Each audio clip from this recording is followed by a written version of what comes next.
할렐루야. 오늘 또 주의 말씀에 우리들의 영혼이 깨어나고 고단한 삶이 힘을 얻는 은혜가 있으시기를 축복합니다.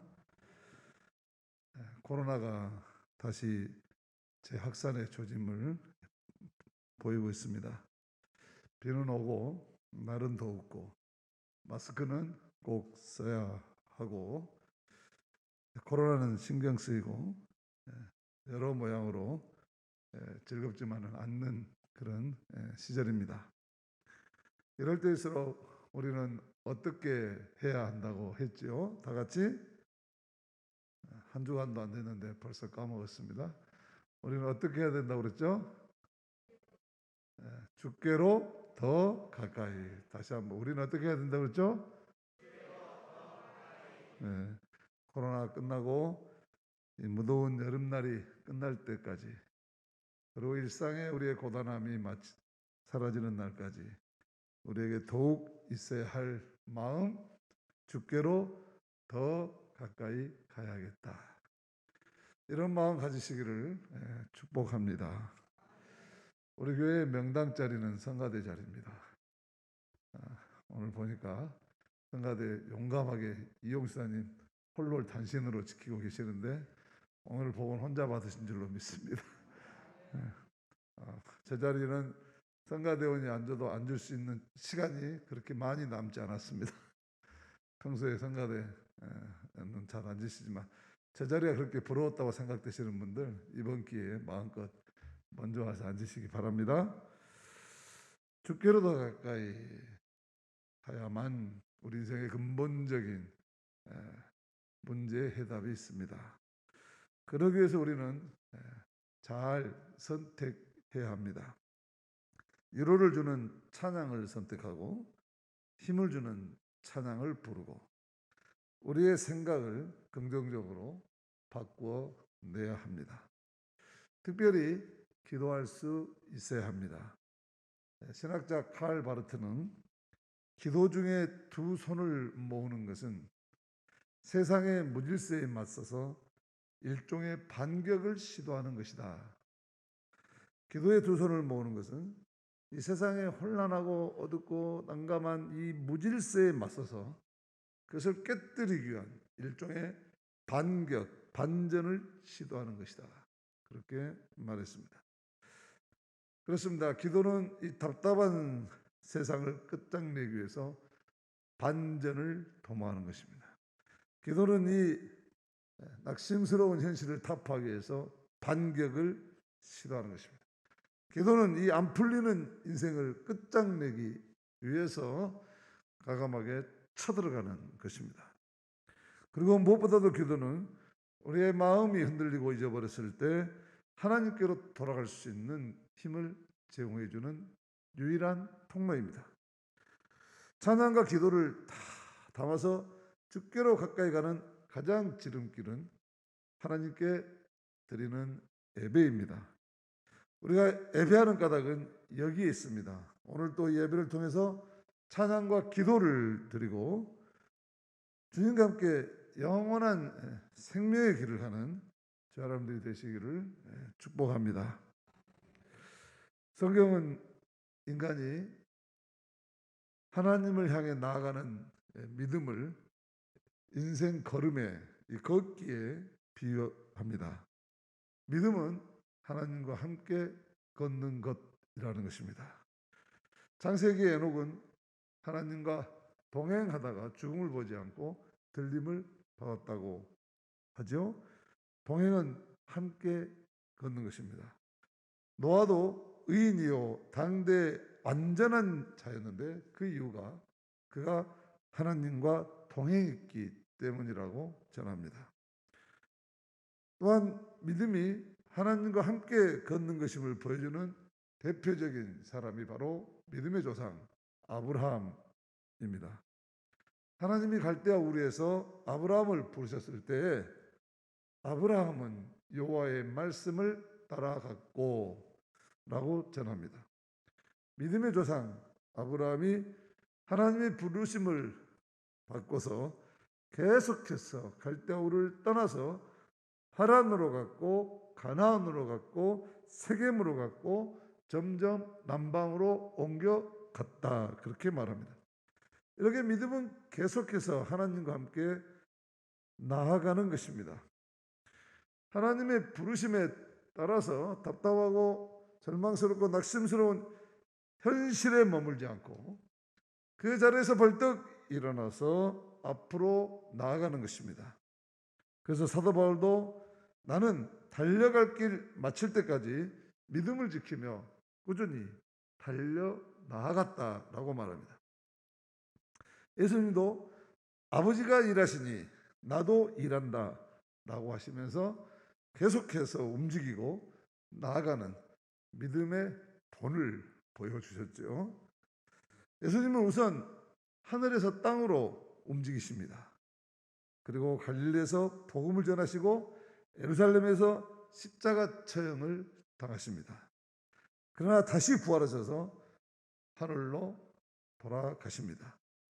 이러한 예수님의 부지런한 움직임을 가장 잘 보여주는 것이 바로 오늘 누가복음입니다. 누가복음은 예수님의 움직임을 크게 세 곳의 무대에서 보여주죠. 1장부터 8장까지는 북쪽 갈릴리 무대입니다. 그리고 후반절 20장부터 24장은 남쪽 예루살렘 무대입니다. 그리고 그 중간 오늘 말씀 9장 51절부터 19장까지가 바로 그 중간인 사마리아 무대입니다. 그러니까 예수님은 갈릴리에서 사마리아를 거쳐서 예루살렘으로 움직이신 것이죠. 끊임없이 나아갔습니다. 오늘 말씀은 이 사마리아에서 일어난 일의 시작에 해당하는 부분입니다. 이 사마리아의 특징은 예수님을 거절하는 땅입니다. 사마리아는 예수님에게 적은 아니었지만 호의적이지 않았습니다. 오랫동안 유대인들과 불화하면서 저들의 정신이 황폐화되고 그래서 구세주마저 불신하고 예수님마저 거절해버리는 그런 불신과 의심과 거절의 땅이었던 것입니다. 마치 요즘 하나님을 거절하는 세상과 같은 땅입니다. 사마리아는 갈릴리에서 예수님께서 오셨던 하나님의 나라, 전파 시몬 오신 하나님 나라, 그리고 예루살렘에서 거두신 십자가와 부활, 그 중간에 있는 땅이기 때문에 마치 탄생에서 죽음 그 사이에 있는 우리 인생과 같은 땅입니다. 예수님께서 우리에게 하나님 나라를 전파하시고 그리고 우리로 하여금 십자가 부활의 삶으로 초대하시지만 우리는 이 사마리아와 같이 의심하고 불신하고 거절하면서 사는 이 세상 가운데 살고 있습니다. 그래서 이 사마리아는 단순히 이스라엘의 역사적 지리일 뿐만 아니라 오늘 우리 세상의 상징적인 표현이기도 하는 것이죠. 이 사마리아는 그래서 예수님은 이곳에서 이 사마리아에서 일어나는 일이 19장까지 약 10가지의 테마로 전해지고 있는데 그 하나하나가 보면 뭐 먹고 사는 문제, 물질 문제, 인간관계 맺는 문제, 이웃을 받아들이는 문제 등등, 이게 자녀들 문제 등등, 이 모든 것이 우리 인생의 축소판처럼 10가지 이야기가 나오고 있습니다. 우리가 가지고 있는 모든 문제의 종합 세트가 이 안에 다 들어 있습니다.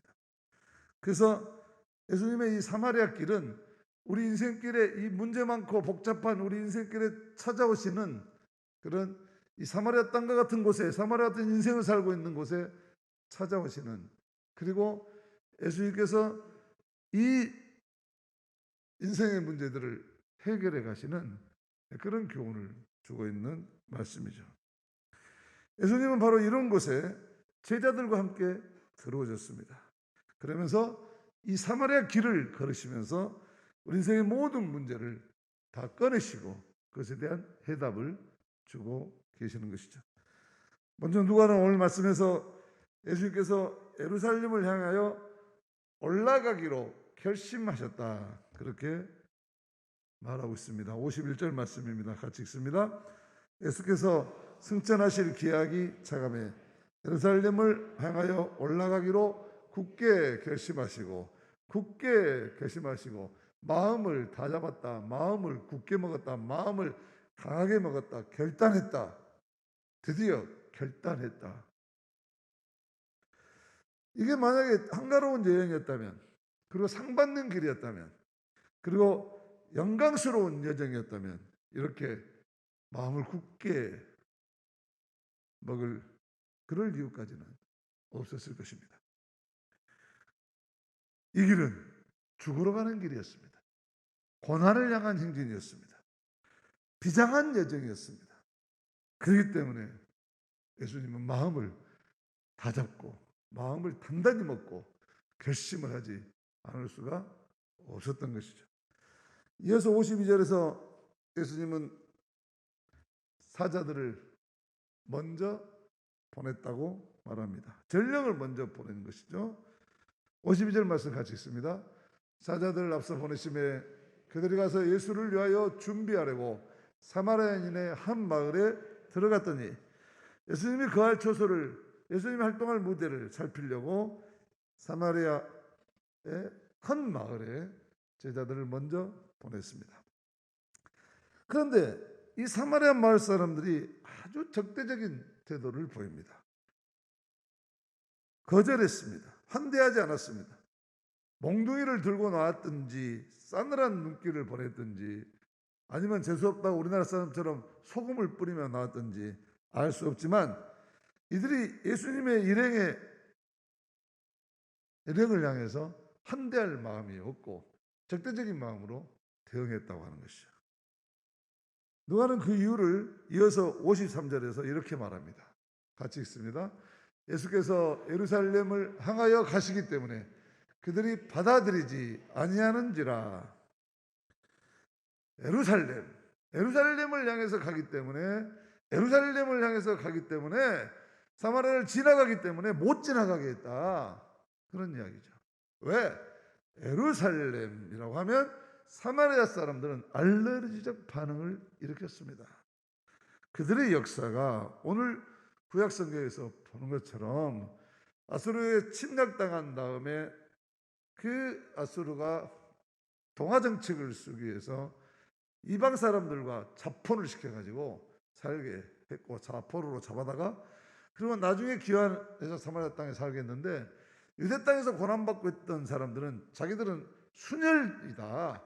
그런데 저 사마리아 것들은, 저 구닥 것들은 외국에 나가가지고 소위 우리나라 말로 이 피프티 코리아들을, 이 혼혈아들을 비하는 저것들 특이들이다.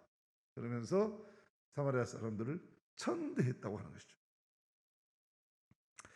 그렇기 때문에 이 사마리아 사람들에게 있어서 예루살렘 그러면 이 정서적인 반응은 아주 적대적인 것이었습니다.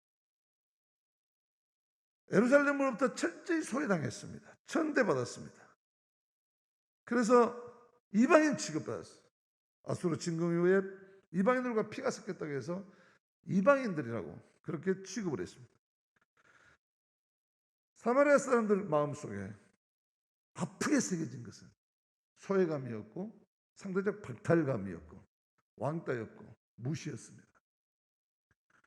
그러니 예루살렘으로 향해 가는 이 예수님의 일행을 고운 시선으로 바라볼 수가 없었던 것이죠.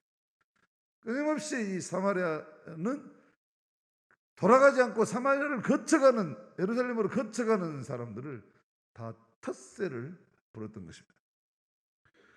이렇게 자신의 아픈 과거를 극복하지 못한 채 마음에 한을 품고 살아가는 이 사마리아인들은 오늘 우리 시각에서 보면 참으로 안쓰러운 사람들입니다.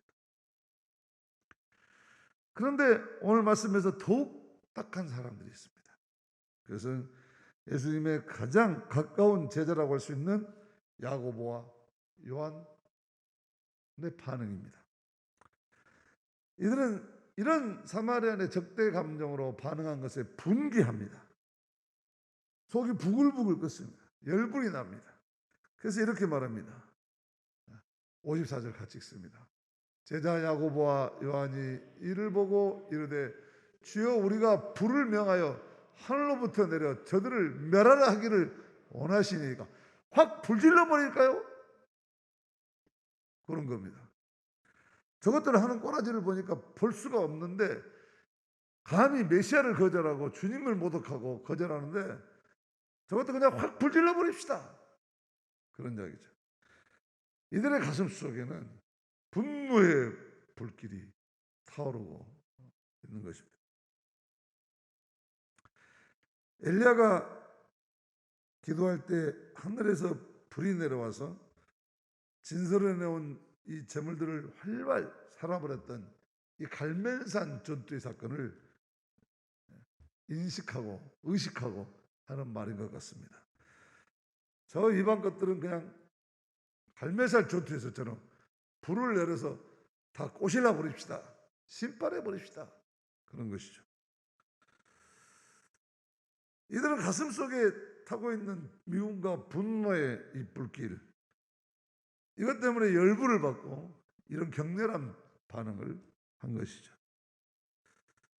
이런 모습을 보면서 과거에서 아픈 상처에서 헤어나지 못하고 있는 사마리아 사람들이나 분노를 다스리지 못해서 씩씩거리는 열불나 있는 제자들이나 다 영적으로 미숙한 사람들임에 틀림이 없습니다.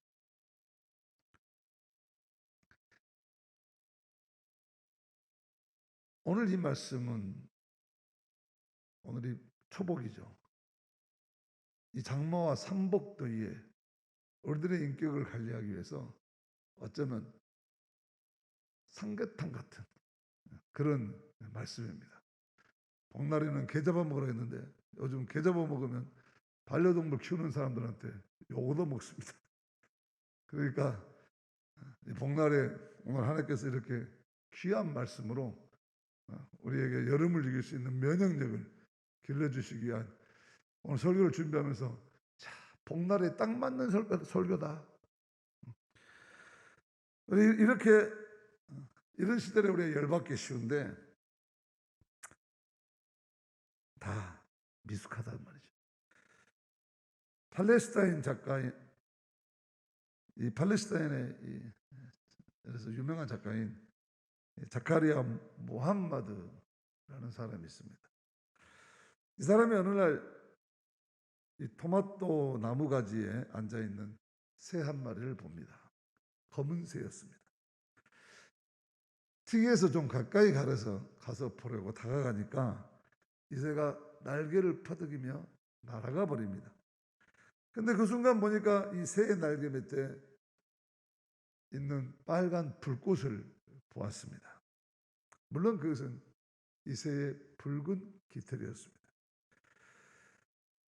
그는 자기 친구인 앙지라는 사람에게 이렇게 말했습니다. 아니, 새가 자신을 불태우려고 해요. 이 친구인 앙지는 그의 눈을 바라보며 말합니다. 모든 사람은 날개 밑에 자기만의 타오르는 불꽃을 가지고 있지요.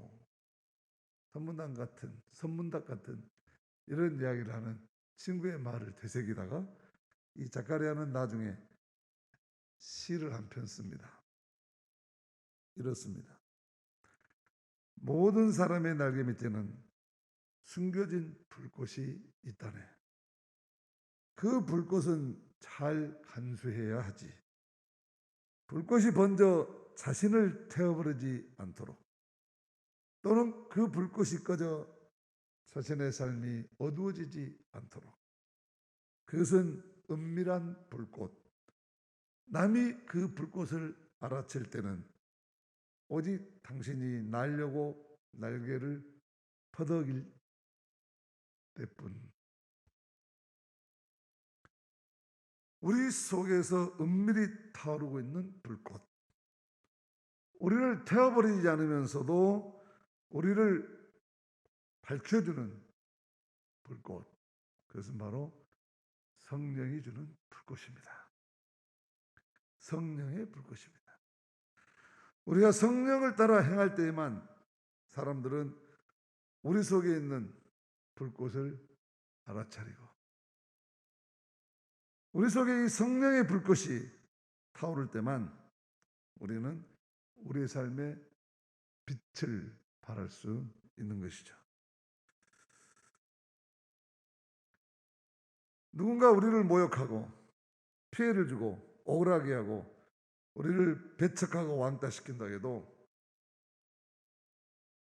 이 성령의 불꽃이 아닌 다른 불꽃, 미움과 분노와 저주의 불꽃이 우리를 살라버리지 못하게 해야 합니다. 우리는 이런 육체 소역에서 나오는 불꽃과는 다른 불꽃이 있어야 합니다. 미움과 저주와 분노의 불꽃이 일어나려고 하면 얼른 얼굴에 미소를 짓고 마음에 온유함과 사랑함을 달라고 주님께 청하면 우리 주님은 그 미움의 불꽃을 꺼뜨릴 더 뜨거운 성령의 불꽃을 우리에게 허락해 주실 것입니다.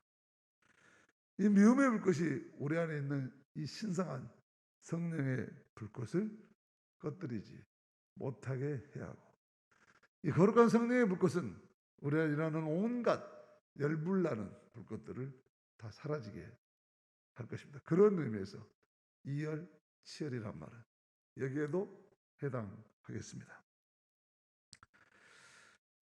예수님은 제자들과 전혀 다른 반응을 보이십니다.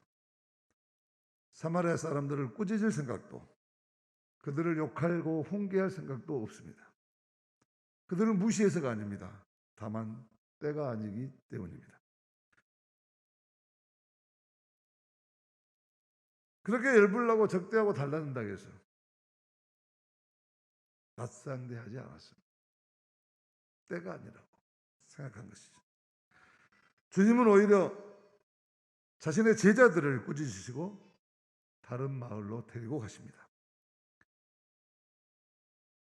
사마리아 사람들의 미움과 적대가 예수님에게는 아무런 효과가, 아무런 영향을 미치지 못했던 것이죠.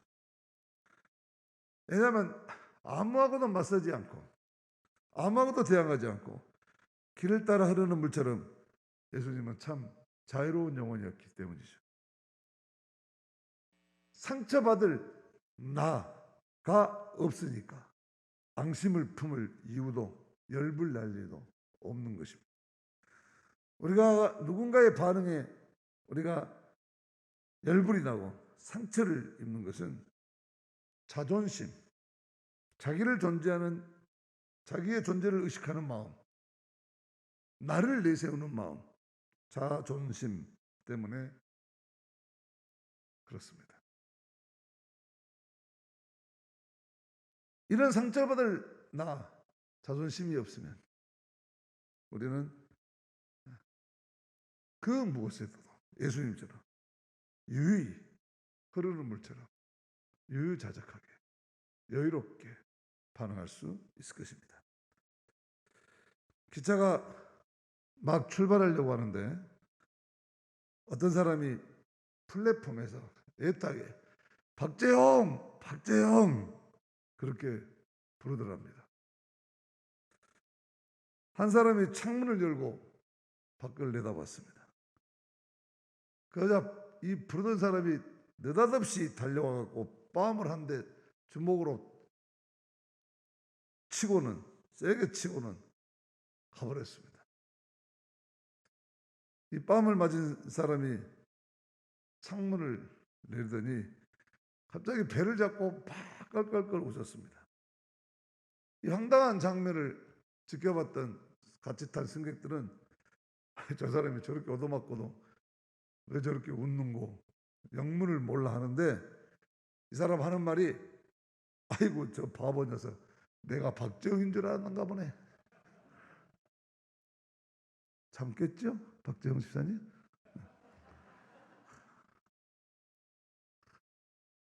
성내고 토라져 봐야 결국 상처를 입는 것은 자기 자신뿐입니다. 누군가가 자신에게 화를 내거나 잘못을 저지르거든 즉각적으로 반응한 것보다 이 사람처럼 이렇게 한 번쯤 희화화시켜보는 것도 좋은 일 아니겠습니까? 우리는 부정적인 마음에 저항할 수 있는 영적인 힘을 길러야 합니다. 우리가 가끔 생각할수록 열불나네 그런 이야기 하죠. 자꾸 부정적인 생각을 하기 때문에 거기에 얽매이기 때문에 열불이 나는 것입니다. 속이 타는 것입니다. 그러나 적어도 예수님을 따르기로 한 사람들은 이런 부정적인 감정에 열불나는 감정에 부채질하는 일은 하지 말아야 합니다. 아까 말씀드린 대로 성령의 불꽃이 나를 다스리도록 해야 합니다. 그래서 1세기의 스토아 철학자인 에픽테투스는 이런 경우를 만날 때마다 자기 자신에게 이렇게 말했다고 합니다. 그래, 값비싼 마음의 평정을 얻으려면 이 정도는 지불해야 되겠지.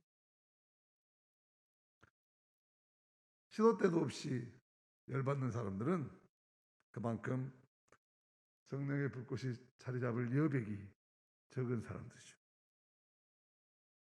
함석헌 선생 독재 정권과 치열하게 싸운 분이죠. 근데 이분은 늘 그렇게 말했습니다. 웃으면서 싸우자. 누군가를 향한 미움과 앙심에서 싸우는 것이 아니라 대의를 위해서 사는 사람들은 웃으면서 싸우는, 누군가를 향한 미움이 없어야 우리는 사람을 변화시키고 세상을 변화시킬 수 있다고 하는 것이죠. 예수님은 당신을 3번씩이나 부인한 베드로를 한없이 품어 안으셨습니다. 당신을 배신하는 유다를 보고 참 불쌍한 사람, 태어나지 않았으면 더 좋았을 것을 유다를 보고 궁일하게 여기십니다. 이것이 예수님의 마음이고 예수님의 정신세계였습니다. 예수님은 그 마음에 구부러진 것이 없고 막힌 데가 없는 분인 것을 알 수 있습니다. 예수님의 이 통큰 정신세계는 이 사마리아 사람들, 자신을 배척하고 냉대했던 이 사마리아 사람들에게 앙심을 품지 않는 것은 물론이지만 오히려 그들 안에 있는 가장 아름다운 제자의 모습을 드러내서 유대인들에게 소개시키고 화해시키려고 애를 쓴, 민족 감정을 해결하기 위해서, 화해시키기 위해서 애를 쓰신 모습에서도 나타납니다. 그래서 소위 선한 사마리아 사람 비유를 들려주십니다. 이 선한 사마리아 사람이 좋은 이웃의 본보기다. 대적하고 싸우는 게 아니라 저들 속에서도 가장 아름답고 가장 선한 이웃이 있다. 왜 너희들은 그걸 보지 못하느냐. 선한 사마리아 사람 비유는 그래서 들려주셨어요. 또 고침받은 10명의 나병 환자 가운데 예수님께서 돌아와서 하나님께 영광을 돌린 사람은 사마리아 사람 단 한 사람뿐이었다.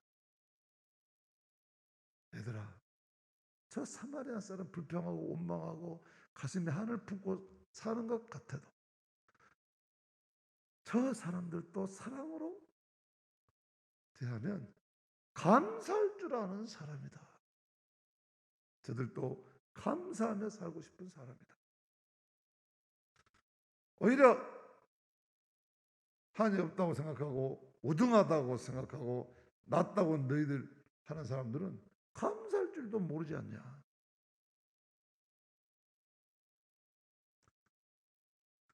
이렇게 선한 이웃의 모범으로 감사하며 사는 사람의 모범으로 천국에 어울리는 사람들로 하나님은 사마리아 사람들을 포장하시고 그리고 유대 사회의 사마리아 사람들을 화해시키는 역할을 하시는 것만 봐도 예수님이 얼마나 통큰 세계에서, 정신 세계에서 살으셨는지를 알 수 있습니다. 이것이 예수님의 마음이고 예수님의 정신입니다. 이 정신에 비하면 우리는 가야 할 길이 참 멀구나 하는 생각을 하게 되죠. 하지만 천리길도 한 걸음부터 시작하는 법입니다. 지금부터라도 이 삼복더위에 예수님의 정신세계를 따라 한 걸음씩 걷다 보면 어느덧 우리도 마음 따뜻한 사람, 사람들에게 살맛을 돌려주는 사람, 사람들에게 코로나로, 무더위로, 장마로 답답한 시절에 시원한 생수 같은 것을 제공해 주는 사람, 기쁨을 나눠주는 사람, 가요처럼 행복을 주는 사람 되지 않겠습니까? 우리는 예수님과 함께 사마리아와 같은 이런 인생길을, 이런 세상길을 걷고 있는 사람들입니다. 이 길을 걷는 동안 주님과 함께 통큰 정신으로, 통큰 마음으로 거듭나서 코로나와 무더위로 속타는 이 시대를 성령의 불로 이겨내는 우리 모두가 되시기를 주님의 이름으로 축복합니다.